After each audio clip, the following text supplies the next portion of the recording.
Sabrina here with another book review. Yeah, I'm on a bit of a roll. That's why my hair looks still the same and my clothes are still the same, because I'm not changing between videos. Tough. As part of my Agatha Christie 12 in 12, i.e. one Agatha Christie every month, I'm currently on book 3 of the selection that I've picked.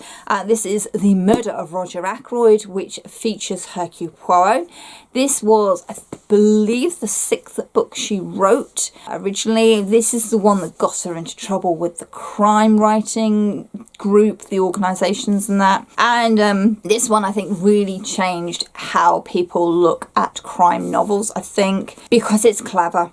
Now, unfortunately, I did know who had done the murder in this book, so I had that little, twist spoiled for me, but I had it spoiled years ago, and it turns out I had not read this book before, and I've actually not seen it either. It's one of the few Poirots I haven't got around to watching, so I'm not quite sure how to do this review, because if you don't know the twist, I don't want to spoil it for you, because it's really, really good. But if you do know the twist, then obviously me hiding it from you is pointless. I'll tell you my feels. How's that?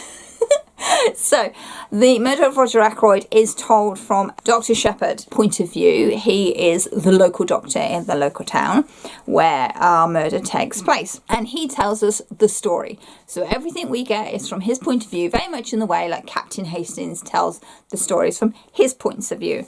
We are not in Poirot's mind at any point in this story. In fact, Poirot is a retired detective. He's hiding that.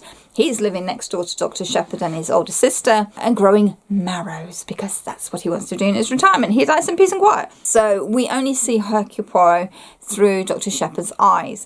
And it's quite an interesting one, because unlike Hastings, Dr. Shepherd has well, who are you? Are you really that special? Are you just full of yourself? Whereas obviously Hastings knows Poirot and respects the man for his skills and that. Whereas Dr. Shepherd is very much almost mocking him. So The Murder of Roger Ackroyd is really well told. We get to know all the suspects. We get to understand how the murder has been structured, how it goes about, how it happens. We understand where all the suspects are coming from, their motives and all that.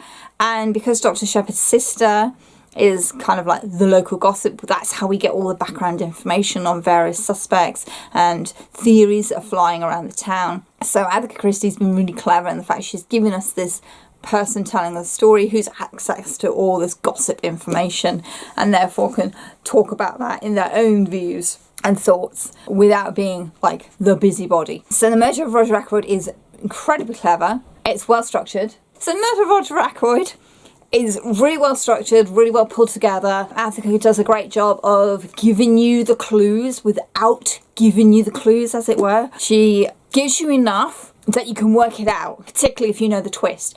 You can work it out from what you've been told. But at the same time, there's enough in there to keep you guessing as to who the murderer is and why they've done it. There's some really obvious red herrings going on, which is very cool. I really enjoyed this. I had a great time with this. One of my colleagues actually says this is their favourite Agatha Christie, and I can see why. It's a really solid story that gives you a lot as a reader.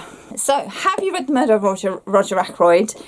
Did you read it knowing the twist or not knowing the twist? That would be really interesting to see. You know, someone who has read it completely new without knowing any of the background to it. I really, really enjoyed this. I would highly recommend this to anyone who's not actually read Agatha Christie at all. This is how clever she was. There's a lot of social commentary going on in here as well. There's a lot about class in here, and obviously the place of women at this time period. Obviously this is written, we're 1930s still. I think we're 1930s still. So there's a lot of conversation about women's place in society, but also their independence, their financial independence and that. A lot of chat about that in here as well, which I really enjoyed. So, you know, these you can learn an awful lot about the historical context because they were contemporarily written. As always, thank you very much for watching and happy reading. Bye.